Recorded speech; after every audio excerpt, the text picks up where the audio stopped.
Hey, what is going on, guys? RvzStealth here, and in today's video we're going to be taking a look at one of SKT Clid's recent games to where he was able to have such a large early to mid game impact where he got an early Penta kill and he also forced an FF15 out of the opponent. So we're going to take a look at how that transpired in this game. And just one quick announcement before we get started here, guys. I'm doing a giveaway right now with RvzStealth. We're giving away a monitor along with $100 worth of coaching credit. RvzStealth is the new coaching brand I am going to be working with, so if you're interested in either the giveaway or you're interested in coaching, then links will be down in the description below to both. And if you do have any questions about either of them, be sure to send me a message on Discord.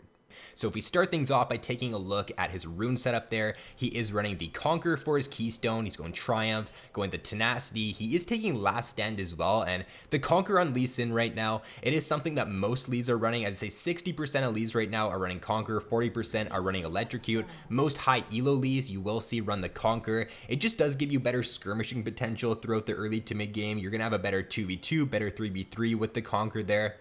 The Electrocute, I would say it's still more of like a pub stompy rune on Lee Sin. It does give you better one-shot potential, maybe a little bit better solo carry potential. So both are fine right now. It kind of does depend on personal preference. Also depends on what elo you're in.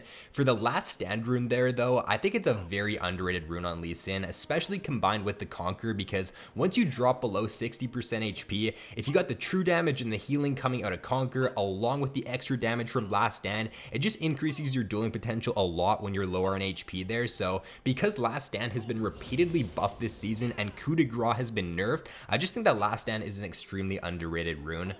For the rest of his rune page there, running the Magical Footwear, taking the Cosmic Insight as well. By running this page, it just does allow you to hit a little bit earlier item spikes. It allows you to get to your core items a bit faster because you don't have to invest into boots in the early game there. So if we take a look at his path now that he's taking in the early game, he's going red without a leash actually, which is pretty interesting. He's actually clearing pretty healthy without a leash as well. So he's doing red, Gromp, he's going on to Raptors here, and what he's going to do in this game is he's just going to do a full clear to bot side. It looks like he could potentially look to do a clear to where he level 3 ganks top after taking his red, his Krugs, and his Raptors. But ganking top lane, ganking Renekton with an Akali, there's not a ton of kill pressure in that lane in the early game. You don't have any hard CC from Akali. You also don't have hard CC from Lee Sin. So with Renekton flash and with his E up, it's going to be pretty difficult for you to pull off that gank.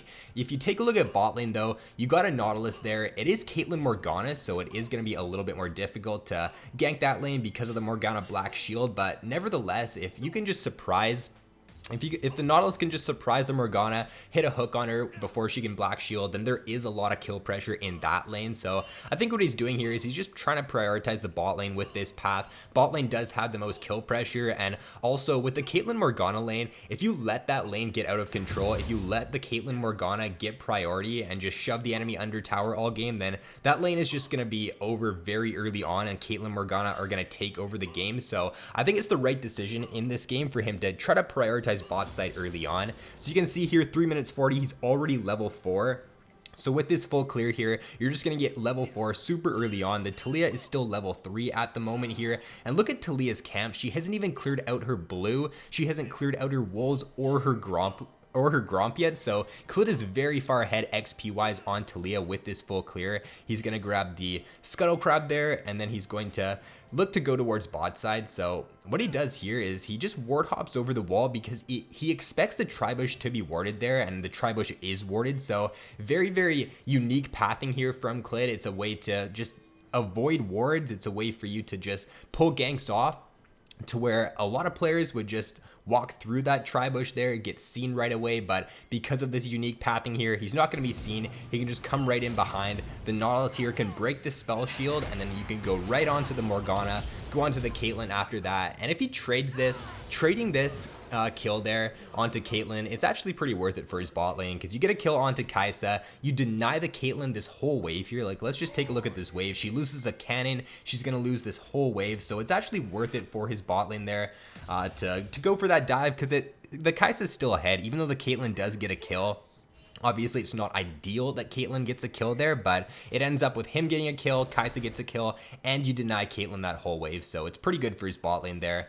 So after those kills bot lane, he's going to path towards top side because that is where his camps are spawning next. So if you path towards bot side here, he wouldn't have any camps up and he'd just kind of be sitting around bot side. So because the Krugs are up, because his Raptors are spawning, he's going to be able to get the most amount of XP by pathing towards top side. So he's going to do that. He's also going to come in for a counter gank here on the Talia. He's going to be able to pick up a kill on Renekton. Should be able to get another kill onto Talia. And he's got 100% kill participation so far in the early game. He's completely taking over this game. So notice how he is helping the Akali shove in the wave. Let's actually just rewind that a little bit there because let's just see. Renekton does have the teleport, and this is something that when you're playing jungle, you do always have to take into consideration after you end up ganking a lane. So let's just fast forward this a little bit here and take a look at the lane state after he gets the kills. So notice here that Akali's pretty low on HP, right? If he just leaves lane right now, then what could happen is Renekton could TP back into lane here, and he could look to set a freeze on the Akali. If Akali tries to push this out, and there ends up being more minions on her side than there is on the Renekton side, then it ends up putting it into a really good spot for Renekton. So what Clid wants to do here is he's going to stay. He's not going to walk back into his jungle. He's going to stay here and help Akali shove this out so that Renekton can't just TP back and like look to kill the Akali. So pretty smart play here by him. It's not ideal because Akali does end up losing a lot of XP from this, but it is what has to happen here because if he doesn't do this, then Renekton, like he's channeling his TP right now. If Clid wasn't there helping Akali clear the wave, then Renekton would just TP back here and look at all these minions that are right here. He'd just be able to set a freeze and he would just put Akali in a pretty bad spot. So they're just going to stay here, make sure the wave is shoved in. So it's going to get into tower there.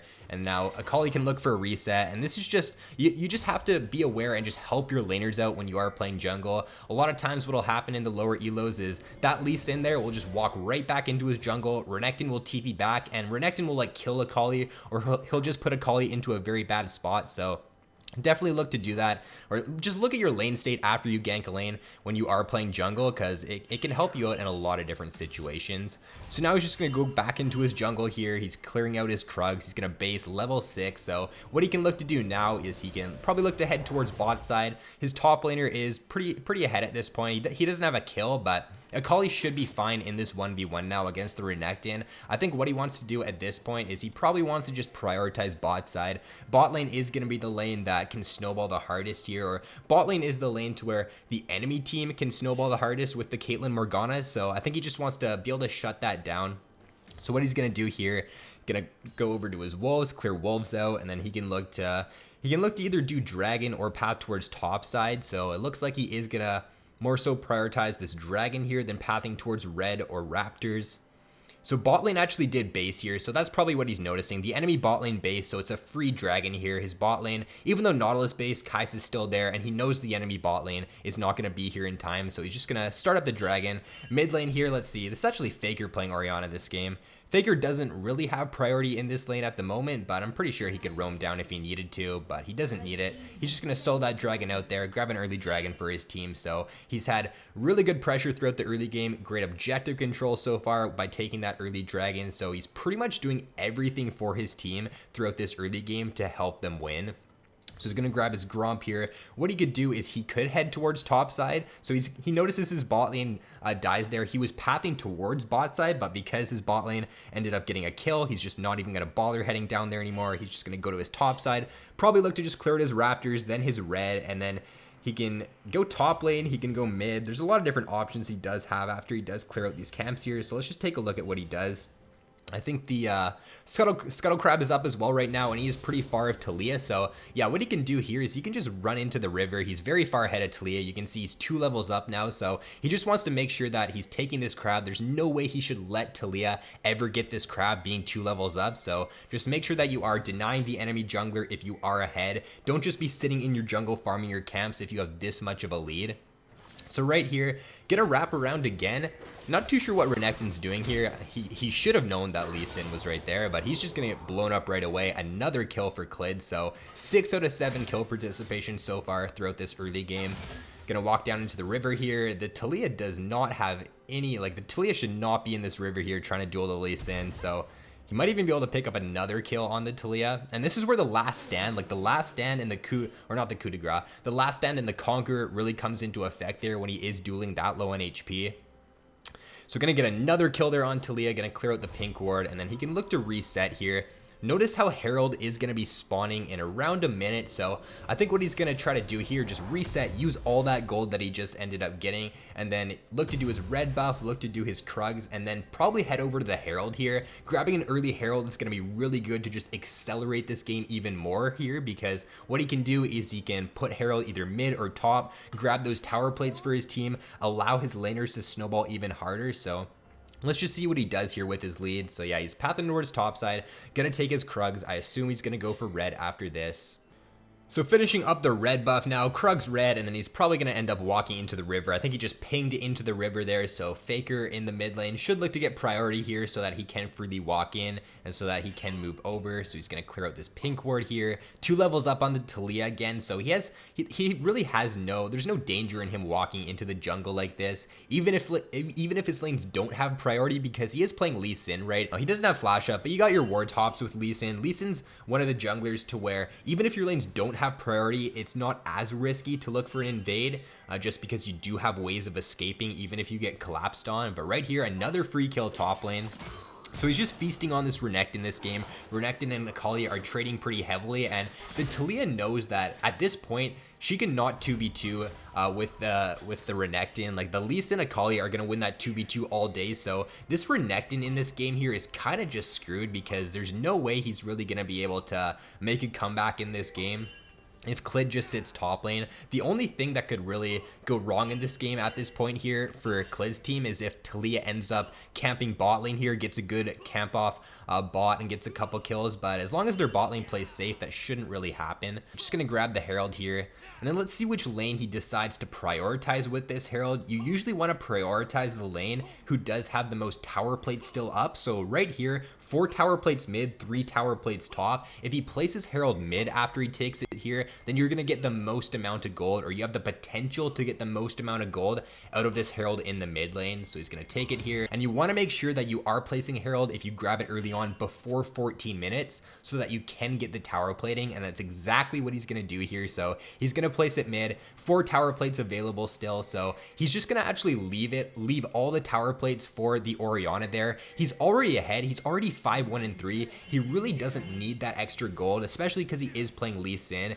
You want to try to give your laners, like if you already have a bunch of kills, you want to try to give your laners some sort of extra gold in the early game so you don't have the whole game on your back, so that your laners do have the ability to have some sort of an impact. So he grabs Faker, all the tower plates there. Faker even grabs the First Blood Tower, it looks like, too. So he's going to be very influential in this game as well now. It's not just only Clid that's going to be ahead, and that's going to be the Fed one. So another dragon coming up here. So he's pretty low in HP, but it's not very risky to take it all. His team's killing the Talia there. Or wait, Talia ended up killing his team. Okay. I mean, how low is Talia right here? I don't think this is very risky at all. He's about, he's actually like 75% HP, but with Akali there and with Lee Sin, there's no way Talia can really kill him. So now at this point here, he's already got top lane ahead. Mid lane's also already dropped the tower, and bot lane, it looks like they're looking to make a play, or the enemy team's looking to make a play down bot side here. So he's just going to run straight bot. Bot lane's really the only lane he needs to kind of focus on at this point. It is kind of the one iffy lane at this point. The only way they lose this game at this point is if somehow Caitlyn ended up getting a couple kills. So he just walks down bot lane, grabs himself, 4 kills there, and at this point, honestly, the game's probably over.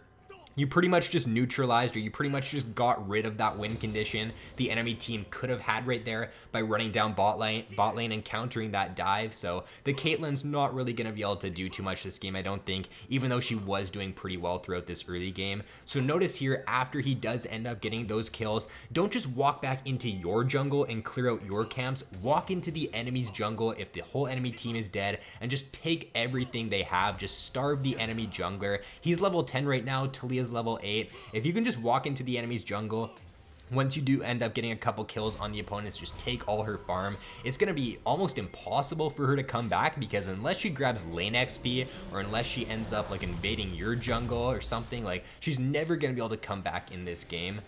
So now he's going to base here. Look at his items. He's got Merc Treads, he's got Warrior, he's almost got Black Cleaver, and it's only 15 minutes into the game here, so he's extremely fed at this point.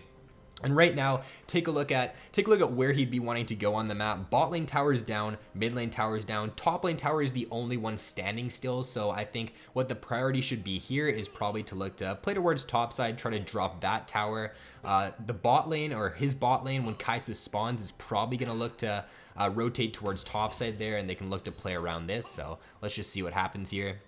So yeah, Nautilus here. Nautilus is rotating topside, helping Lee Sin clear out the vision. Really smart play here by the Nautilus. He's just going to go in on the Morgana here. I think this might be a little bit too over-aggressive here. His team is not here yet.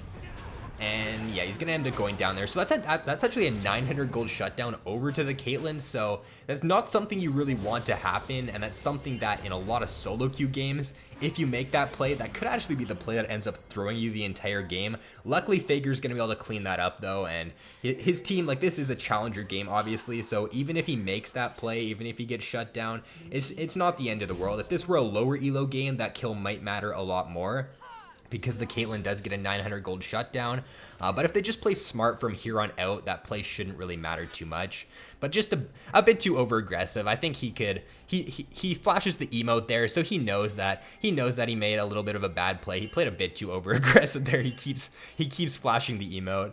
But right now, what they could look to do here is just path towards topside again. He's gonna take his red buff, and it looks like this is where he's gonna end up getting his pentakill here. So let's actually just watch this and see how this ends up playing out here.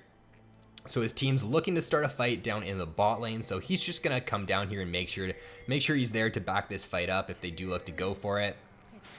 All right, so let's see how he plays this out here. So gets the one shot onto Caitlyn, really good. Talia's super low here. Nautilus, really nice hook onto the Talia. Oh, he misses the Q over the wall. Okay, that would have been really nice there if he hit that Q onto the Renekton. Gets the kill onto Orianna though here, so he's full HP. Nothing to really worry about. This is where he does pick up his pentakill, obviously, so let's just see how he plays this out. Nautilus played this very, very well. I don't think Nautilus missed a single hook during this whole skirmish here, so...